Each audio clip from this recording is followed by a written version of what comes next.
Hi everyone and welcome to the 44th episode of Praticamente Inglese. Hope you're doing well, guys. Hope you had a great weekend. Today I will be interviewing another great person to tell us a little bit more about the startup world. He will be with us in a few seconds. I just wanted to say something before we start with today's episode. I'm going to switch in Italian as you will listen to almost 45 minutes of interview in English. So let's have a little chat in Italian and then I will introduce you today's guest. Ciao a tutti e bentornati a Praticamente Inglese. Questo è il 44esimo episodio, insomma ne abbiamo fatti un bel po', devo dire. Sono contento, mi raccomando, continuate a seguire Praticamente Inglese un po' ovunque, Facebook, YouTube, Instagram. Se volete supportare il podcast potete farlo su Patreon. E ci facciamo anche due chiacchiere in inglese insieme, è un buon momento insomma per incontrare tutti i supporters del podcast e ne sono veramente molto contento. Questa settimana, tra parentesi, ho partecipato a una conferenza, una tech conference tutta online che si chiama Collision. È stata fantastica, ho avuto la possibilità di poter vedere CEO di grandi compagnie ma personaggi anche molto molto importanti sia nel mondo dell'imprenditoria digitale ma sia anche dello show business, e quindi devo dire è stata molto molto bella. E l'episodio di oggi deriva anche da questo momento che abbiamo del digitale, che la pandemia ha un po' spinto all'estremo, dove tutti stiamo facendo un po', trasformando le nostre vite intorno al digitale, e quindi intervisterò Davide Leonetti, che è uno start-upper molto molto bravo. L'ho incontrato su Clubhouse, ci siamo subito trovati e volevo presentarvelo perché ha veramente tante cose da dirci. In più gli chiederò anche qualche consiglio su come migliorare il nostro inglese e come far sì che questo inglese diventi sempre più fluente. In più volevo anche ricordarvi che ovviamente di seguire il podcast su tutte le piattaforme che ascoltate regolarmente, quindi in funzione di quella che è la vostra piattaforma preferita, di iscrivervi, così potete ricevere le notifiche ogni volta che posterò e posto il nuovo episodio settimanale. Bando alle ciance, I would like to introduce you Davide Leonetti, and I hope you will enjoy today's episode. Hi Davide, how's it going? Hi Mattia, so excited to be here today. Thanks for having me. It's really a pleasure to be here on your podcast. That's great, David, and thanks for for being with us today. I would like to talk about startups. There's a big thing about the startup world. And when I used to live in London, and was a big thing in London, the startup world. Everyone wanted to be an entrepreneur and start something new, solve a problem, mainly in the digital world. But, I would like to know a little bit more about it. So if you want to introduce yourself to my audience, Davide, that would be great.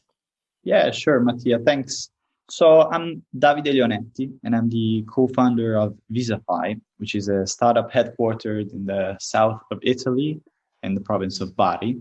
So really sunny normally. Today it's a gloomy day, but normally it's wonderful weather here. And a fun fact, I co-founded Visafy with my dad. So it's me and my dad running the company. And what we do is digitizing the consular visas. And for those of you who are not familiar with consular visas, they're basically travel authorization for entering countries that your passport normally does not have access to. So, for example, for Italians, those destinations would be United States, China, Russia. So normally the EU, you can enter them with your passport. But for those countries, you need a specific authorization, which is called a visa. And that's what we do on a daily basis. So you look after all the process to get this visa, so the people that can travel to USA, to Russia, to China, right? Right, and for a variety of cases. So let it be for tourism purposes or for work purposes or other many different cases. Right. So Visafy is a startup, So you've been through all the process on, how to start a startup, and how to, how to work on that and make sure that this will end it up in a positive way. Let's say, I hope that you can share some of your experience about, founding a startup. And the first thing I would like to know is, what is a startup? If you can just explain it to us. That's a great question, Mattia, because there's a lot of misunderstandings going on around this term, and specifically in Italy, when Italians use this term. First of all, let's kick out the optimism. So the fact that startups are going to end well, because what we know is that 90% of startups fail within their first year of operation. So startups are a very risky business. But this depends actually on the definition of a startup. So I'll try to shed some light and tell you a little bit more about the definition of a startup. We definitely have several accepted definitions, let's say, but if we look at the origin of the word, let's say in English, starting something up has different meanings. So for example, you can start up your car, or I'm a F1 fan, so you can start up an F1 car, or you can start up a plane, for example. So it basically means starting something, so starting from the beginning, right? Or turning something on in the case of a plane in a normal setting. But when it comes to business, we have a problem here because we have a lot of definitions. But one that I really like, it's this one. A startup is an early stage company searching for a scalable, repeatable, and profitable business model. So that tells you there that in the beginning, a startup does not know if their business model is profitable. So whether costs are less than revenues so they can make a profit. If it's repeatable, meaning that after having found a small group of people to whom I can offer my service, is it possible that other people in the market have the same need? And can I repeat my offer to all of those people? And third, it's the scalable parameter, which is very interesting. And it's mostly where the innovation, let's say, comes into play. So the scalability means, I'd like to describe it as offering your service to a number of people, and every people that you offer your service to requires less work than the previous one. So for your first user, you have a lot of work to do, but for your 100,000th user, you basically need no work to do. So that's the concept of scalability. And we haven't touched innovation yet, but as I said, it's an interplay of these three parameters. So let me recap that. You mentioned that, the scalability of a startup is like, if I have, more sales because I have more clients, but the costs are really low after a certain point. So that's the, what everybody is aiming to, of course, because you're going to get money, but your costs are really low. And this is like, I assume you have to predict that with a business plan. Am I right? Well, that depends, because when you first start up a company, if it's like a startup where you're in an uncertain phase, it's hard to do that because you may also not know who your customers are or who your long-term customers will be. Let's take as an example Airbnb, right? So the people that were the first users of Airbnb are much more different than the people who are now generating profits for Airbnb. So more often, startups they figure out on their way who their customer is. So it's very hard to predict it in the beginning. But you're completely right. You're like there's a nice quote that I'm going to use now. If you fail to plan, you plan to fail. So most of the time, your plan will be wrong, but the fact that you planned it helps you recover from that failure. And we can introduce another term now, pivoting. So pivoting, yeah, it's really used in the startup world, which it represents a big change in the startup, which can be, for example, a market pivot. So you're trying to attack another market than the first one you started with, or also the type of customer, let's say. Or you can also change your product. So you first were offering a product and then you realize that it doesn't work. So you want to offer something else. That's called a pivot. And it's used also in Italian. Pivoting, fare pivot. Pivoting, yeah. So coming back to your question, business plans, I'm not a fan of business plans, but if by business plan we mean how the startup does business, this is highly dynamic throughout the course of a startup, because the startup starts to realize that maybe that customer or that product is not so profitable and not so scalable, so they pivot, right? But let me tell you this. So I understood that here in Italy is very important, the business plan, because you can have this business plan and you can bring it to the bank, so they can kind of see what's in your mind. I don't know if this is something that you are familiar with. I'm sure you are. But you said you're not a fan of the business plan. Why? Yeah. So this is a wonderful question. And, we could start a new episode on this. Okay. Business plan is one of the points, especially in Italy, where you have a contrast between the new world and the old world. So in Italy, most of the times, although this is changing, I should admit, banks are not suitable for startup financing for a variety of reasons that I will not go into. But one of the main reasons is because banks do not understand startups, right? So they're trying to judge a startup based on a business plan, but they don't know that the business plan is the worst way to judge a startup, at least in my view, right? Right. And as I told you, I'm not a fan of the business plan because of the high uncertainty that there is in a startup. So I think every startup should have a business plan, because, business plan entails the term plan. So as I said, planning is really important because it's a mental process that helps you, map the processes and the structure of your business. But this should not, let's say, be a constriction to stick to that plan, right? Right. Okay. It's highly dynamic, and you should do it as an exercise as a founder, but then you kind of have to throw it away. You can use it to describe your company to an external party for sure. But if that party comes from the real startup world, they know that it is just a temporary plan of what you think the startup is going to be.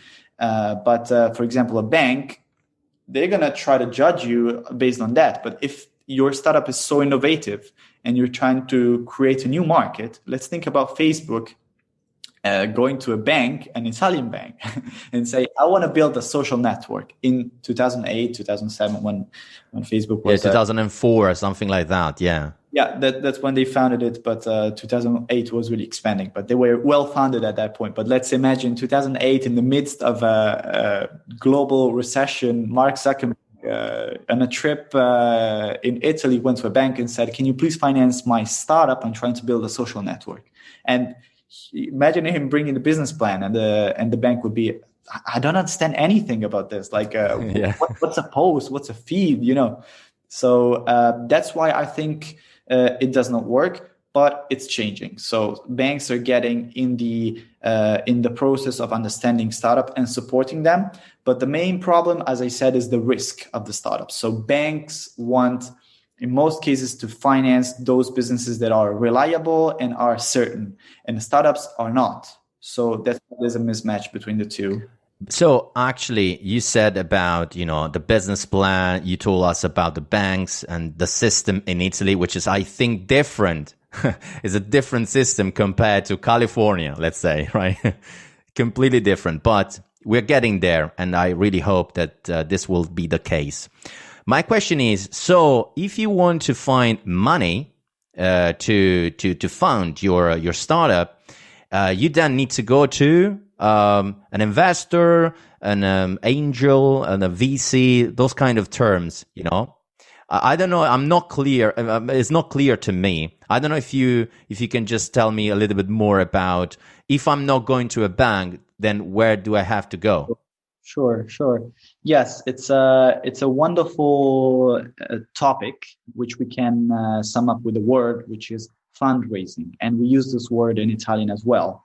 And the word is basically composed of two subwords, so fund and raising, which means raising funds.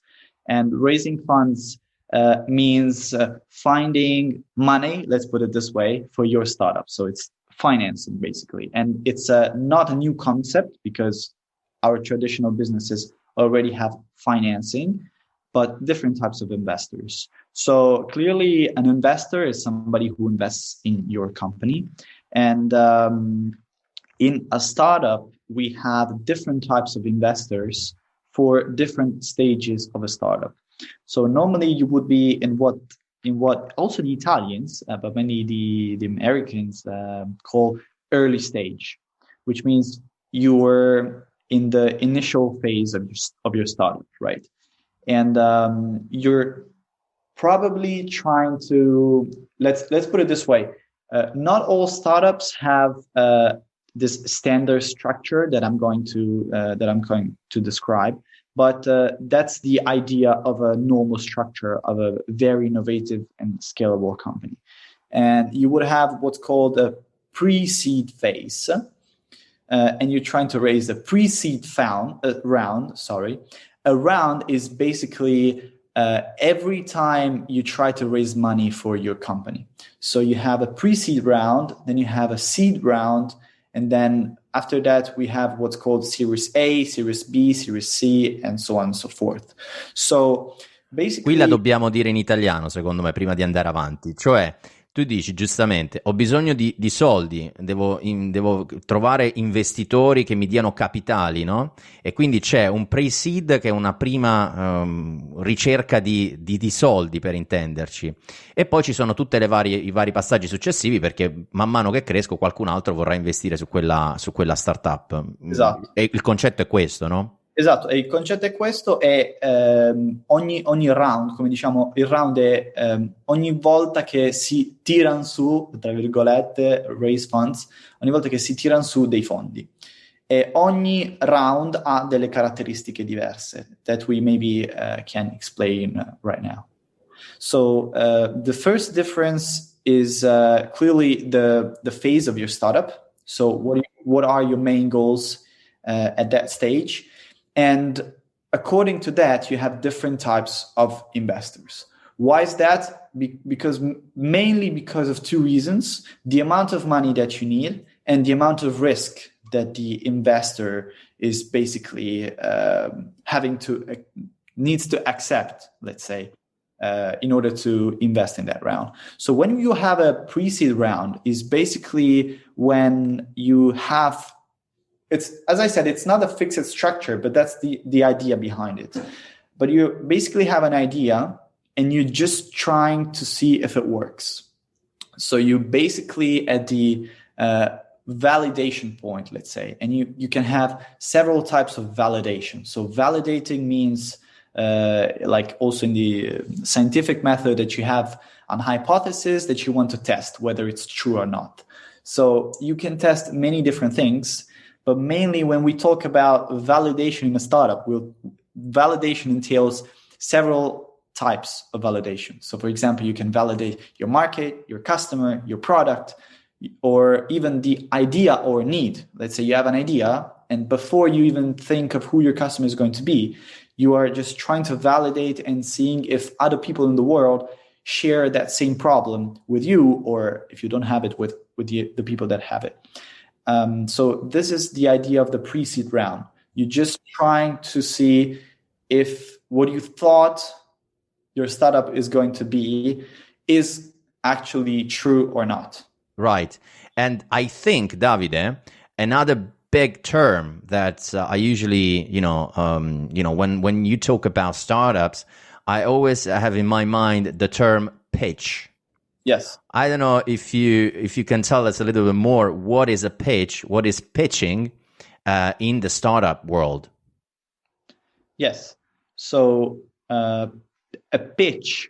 You actually talked about a pitch in your podcast previously. It's I talked about the elevator pitch, which is the 60 seconds that you really need in order to introduce yourself to maybe the best person in your life. It could be an investor. It could be your next wife, let's say, in the elevator. And usually it's 60 seconds. And in America, it's very common to have this elevator pitch ready to be shut out when the opportunity comes up.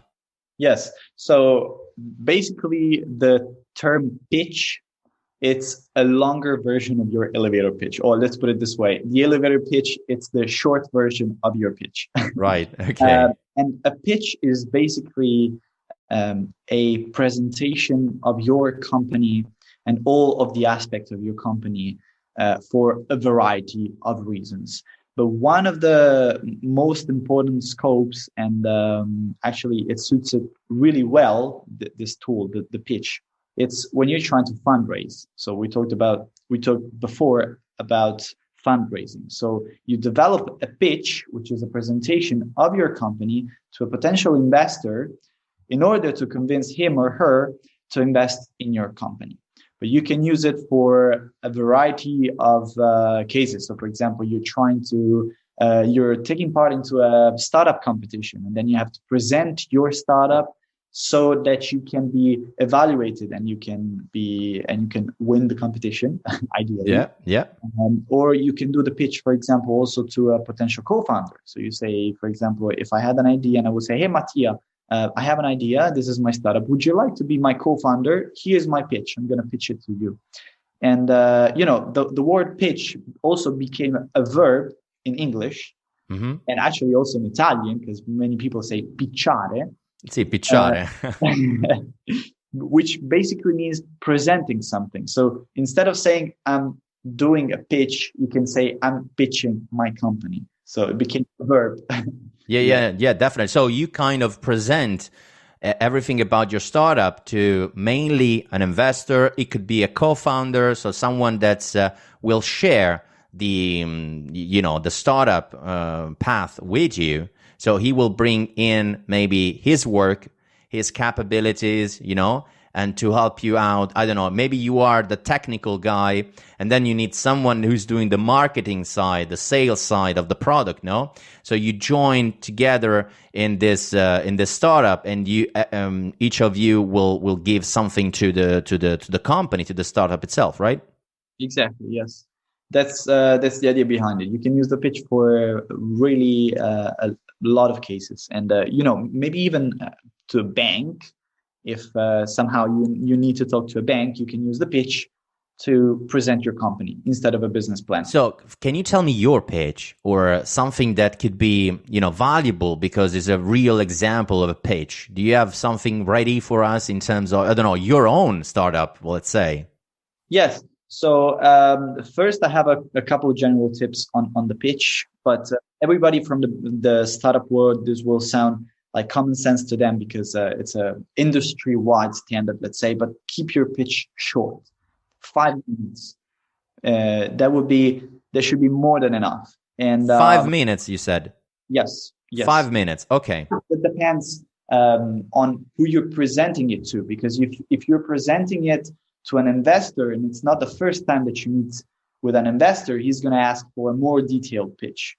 But the idea of the 5-minute pitch is that you should arouse the interest of the person from the other side, and try to say the most interesting parts about your startups so that you sparkle some interest in them, and then they ask you for a second, a third meeting, and they start evaluating you, right? So one of the structures that I like the most is one from actually an Italian startupper, one that I like the most, and his name is Marco Trombetti. And he basically says that you need he was referring to a written pitch, but I think we can use it also for a presentation. The first one is the problem. So you're just trying to describe the pain of your potential customer or user, let's say. And you're not saying in any way how you should solve this problem, because this is the next paragraph, which is the solution. So what you're trying to build to solve that problem and help the users to do so. The third is the market. So you need to give to the investor on the other side the idea of how many people have this problem and how much they're willing to pay to solve this problem. So, for example, if we think about Facebook, they have potentially the whole world as a market, right? But not all of them are paying customers to Facebook. So, what is the market of Facebook? It's not just the number of people who are using Facebook, but their market is the number of people using Facebook, and they also should take into consideration that only a small part of them are actually paying to use their product, which basically are the advertisers, right? Yep. So that the investors understands, as I said, how many people have this problem and how much money in the best scenario are in the market. And this is one of the most, let's put it this way, dynamic paragraph of this 5-paragraph structure, because as I said, you're trying to validate over the lifetime of a startup. So you need to change it accordingly, because you might discover that your analysis was wrong, and these are not the people, like the group of people has a different number of participants, let's say, in this market, or because you were offering it to the wrong market. Let's put it this way. So you completely change the market.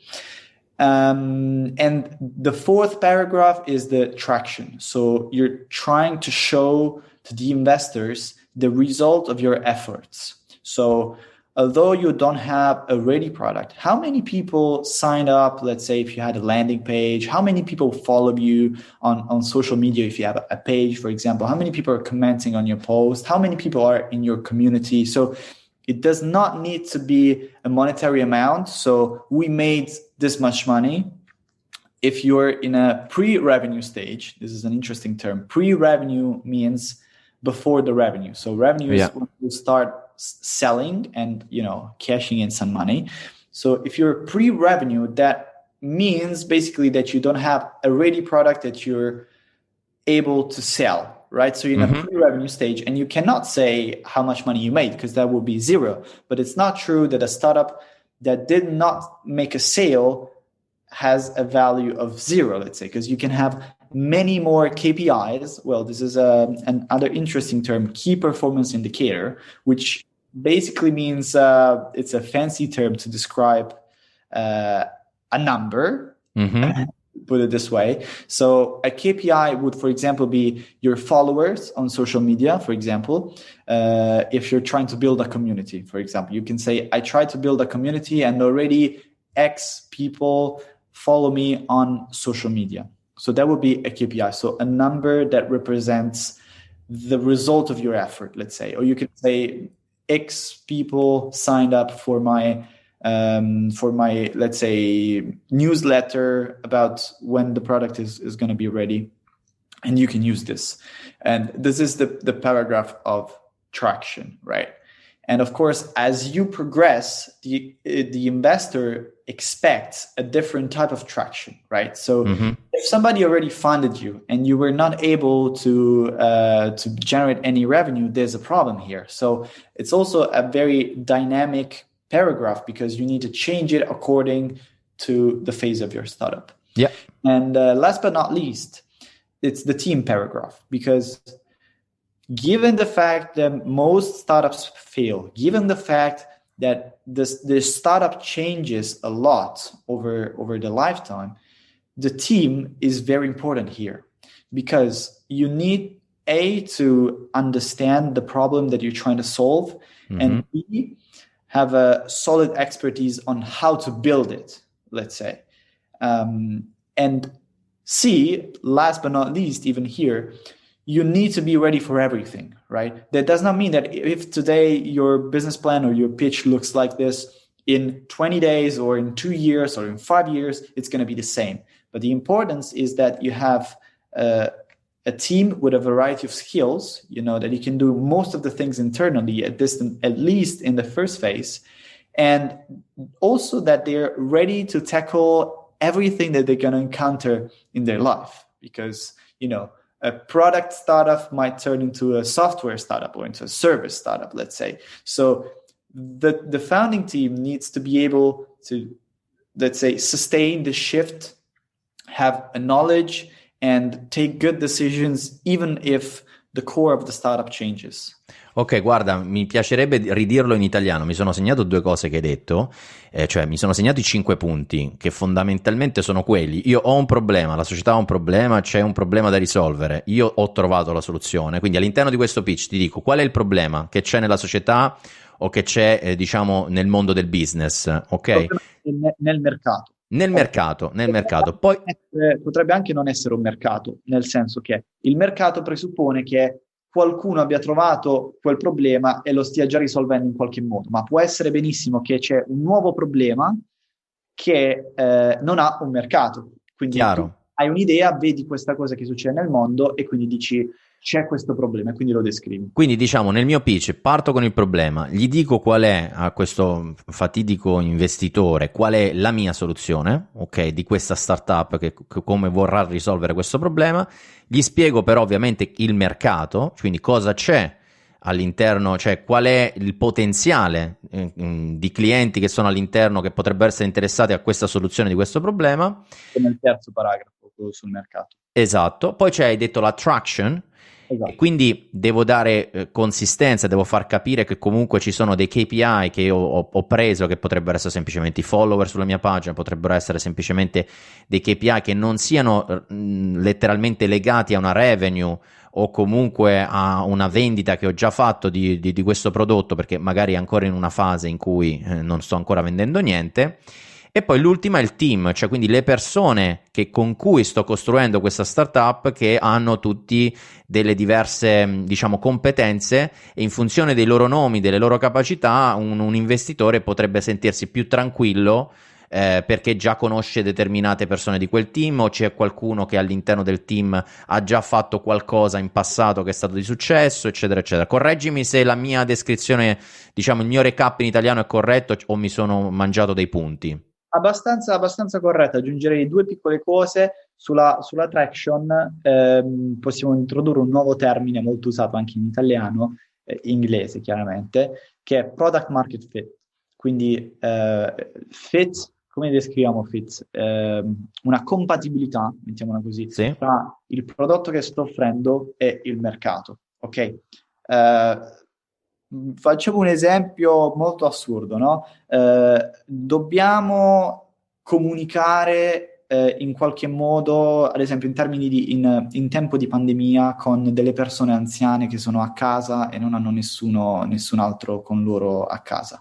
La prima cosa che verrebbe in mente è: ok, diamo loro un computer e scriviamoci per email, o diamo loro un cellulare e ci sentiamo per WhatsApp, che sarebbe un product market fit perfetto per tanti giovani che hanno confidenza con la tecnologia, mentre nel caso delle persone anziane non c'è un ottimo product market fit, perché il mercato è quello di risolvere il problema della comunicazione con queste persone in tempo di pandemia, però il prodotto che noi stiamo dando a loro non ha una compatibilità perfetta, perché potrebbe avere problemi nell'utilizzarlo, quindi Certo. potremmo controintuitivamente ampliare questo problema, no? Quindi questo è il senso di product market fit: dare il giusto prodotto che permetta di risolvere il problema al mercato di riferimento. Quindi questo è per quanto riguarda il paragrafo di traction.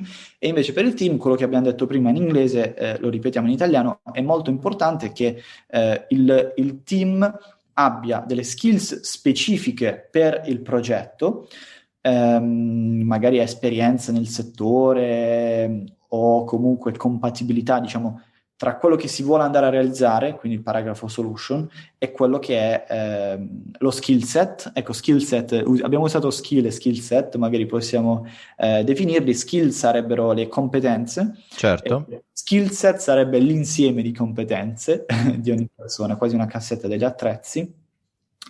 E molto importante il fatto che il team deve essere in grado di adattarsi a quelli che sono i cambiamenti dell'impresa o della startup, come vogliamo chiamarla, in futuro. Quindi non solo deve essere ferrato su questo tipo di soluzione che sta al momento progettando, ma deve essere pronto anche a possibili evoluzioni di quella soluzione, mettiamola così. È una frase che mi è piaciuta molto, non ricordo di chi, però diceva: se stai cercando un co-founder, non devi cercare un buon co-founder, ma devi cercare uno 007, cioè dà l'idea di quella persona che sai di avere accanto e che qualsiasi situazione lui o lei si ritrovi sarà in grado di uscirne vincitore. Quindi questa è l'idea. That's great, Davide. Thank you very much. I just would like to ask you, but where can we find you? I mean, you have your startup, which is Visafy, but also, I don't know, are you very active on LinkedIn? I don't know, on Clubhouse or somewhere else, on Instagram? And, tell us a little bit more your upcoming projects. If you are going to start another startup in the future, just tell us a little bit more about, your future projects. Sure. So to your first question, the best place to find us, Visafy, it's basically writing our website, like our URL, which is visafy.it, visafy.it. And to find me and to have a chat with me, you can visit my website, which is davidelionetti.com, davidelionetti.com. And there you have all my social links, so you can hit me up on every social media. And I'm really eager to get to know your listeners. And if anybody has a question for me concerning the startup world or wants to have a chat, I will be very, very happy to have a chat with them. And as usual, we always ask to our guests some tips on how to improve your English in general. Us as Italians, we heard that we should watch a movie in original language, or make it simple, take it simple, or study verbs or study nouns. What can you give us some tips from your perspective, because you have quite a very good English, and on top of, living abroad as well, because of course, if you're going to live abroad, you are surrounded by native speakers. It is much easier. But what about a professional guy or someone working in a company that wants to improve his English, the language skills? Let's say, what would be your suggestion, Davide? So, one of the most overlooked way of learning a language, which we tend to forget as we get older and as we're adults, we hate not comprehending what's going on around us, right? Now that we are adults and we speak at least one language, hopefully, we get nervous if somebody is talking and we don't understand, right? But this is a very important starting point, because if you are not understanding, you're still doing an exercise. And you're doing the exact same exercise that you were doing as a kid, when you could not talk, you could not speak any language, but you were picking up the language from the other people, even if you didn't understand anything, right? So we tend to forget this as we get older. And one of the main tips is be okay with this feeling, and start being in places where you don't understand things and try to pick up what you're hearing, let's say. Right. Clearly, this is not all. So you need to start learning about the grammar, and you can find tons of materials online. And so I will skip, let's say, the conventional tips. So this is one of the first unconventional tips. The second, I don't know if it's conventional or not conventional, but it's watching content in the language that you would like to learn. So for example, you're trying to Google something or you're trying to search something on YouTube, just switch immediately everything you're searching for to English or whatever language it is. So you're trying to search, I don't know, for mathematics. I don't know how to calculate an integral, right? How to cook pasta, how to cook carbonara, let's say. Well, that you should check it in Italian. That would be much better. But if you're searching for something, search for it in English, because you're getting better results because there's a ton of material there. Of course, if you're not searching for how to cook. Yeah, of course. And second, you combine learning about that topic with learning about the language, right? And so this is my second tip. My third tip. So if you're interested about marketing, let's say you want to know more about marketing, just go and Google it or look for some content, video content on YouTube directly in English. There will be some expert that will tell you more about marketing as you're interested in marketing, but at the same time, you can improve your English at the same time. So that's a good point. Yeah, definitely. Exactly. And the third, and maybe the funniest one, is get a girlfriend or a boyfriend who speaks the target language, let's say. Yeah, that's great. Yeah, that's a great tip. If he or she really loves you, he or she is going to explain all the terminology and stuff like that. Let's say that this tip is for like if you are in between, let's say 15 years old and 30 years old, because that depends. Yeah, no, it depends, of course, but in general, it's just for youngsters. This kind of tip, find a boyfriend or a girlfriend that speaks the language you want to learn. Let's say. Oh, if we, let's say, want to transform this tip for somebody, I don't know, who's married or who's not searching for a relationship. Yeah. A good idea would be to clearly find a friend who speaks the target language. And this is very important because when I was learning English before moving abroad, I mainly learned English at school, except for a couple of experiences abroad. And I was missing the colloquialisms between people that the textbooks did not transmit me, let's say, did not deliver me. So it's very important to combine theory, and theory is, textbooks and stuff like that, with practice. So learning how a native speaker talks, because sometimes it's different and you need that, especially if you need it for work, you need to learn how they speak so that you can also speak in a natural way, let's say, not in a textbook way. And you can also understand way of saying that are basically not listed on a book, for example. And in your podcast, you made many episodes where you explained with native speakers many words or sayings that were really unconventional. But why? That's the idea behind. And I think this one was a great episode too, because we give the chance to other people to know more about startups in general, how that works, what is a pitch, and things like that. But at the same time, listening to Italians as well that are talking, having a conversation in English is helpful as well. So thank you very much for being with us today, Davide. I really appreciate this episode. I would like to remind to everybody that they can follow us. You can follow us on Facebook, YouTube, Instagram, Telegram. We're almost everywhere. Okay, so if you want to get in touch with me, you can DM me on LinkedIn.